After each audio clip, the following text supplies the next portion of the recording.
so happy to be here. Obviously, it's been 3 long years since we're in person at an AEF, and it's great to be here and to interact and to network once more. So one of the key things that we did in 2019 was that we launched the Transparency tool. We had a nice press conference, well attended, and we had some visibility courtesy of that.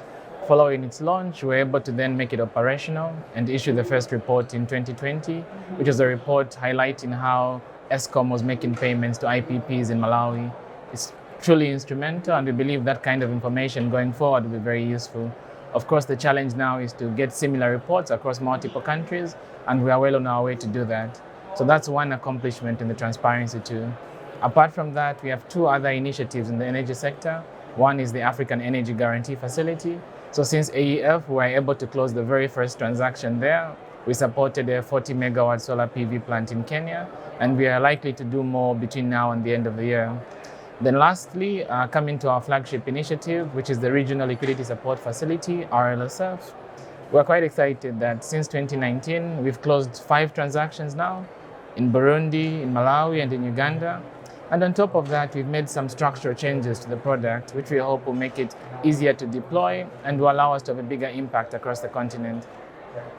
Perhaps the last thing that we've done, which is instrumental, is our partnership with NORAD. So NORAD has committed additional funding for RLSF as well as other renewable energy sector initiatives, and we're really keen on seeing how we can deploy that going forward. So that's been ATI in the last 3 years in the energy sector. Yeah.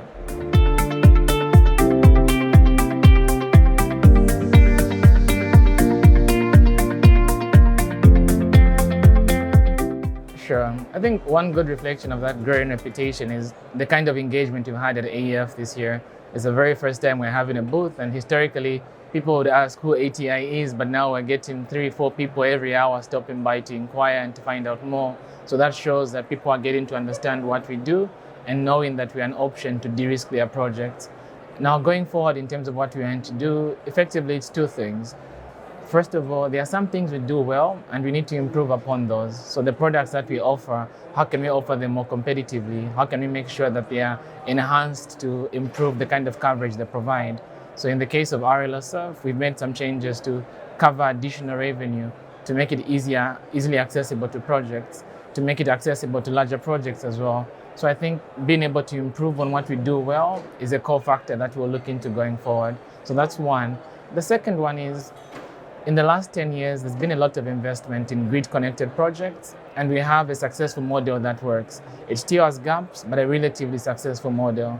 The challenge that's upon ATI and similar institutions is how can we then reflect similar success for distributed renewable energy projects? So ATI is looking forward to growing into that space so that we can now provide de-risking instruments for C&I projects, for mini-grids, and for other distributed forms of renewable energy. So I think going forward, those are probably the key areas that ATI will be looking to work on.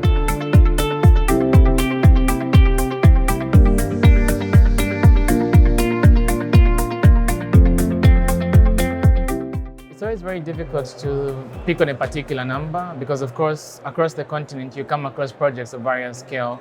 What we are trying to do is to find effective ways to offer similar solutions to the very small projects, the type where the capex is under $1 million. So historically, what has happened is that it's easier to deploy guarantees and insurance for larger projects because the due diligence that we have to do, the kind of costs we have to incur before we support projects, they are easily absorbed by larger transactions.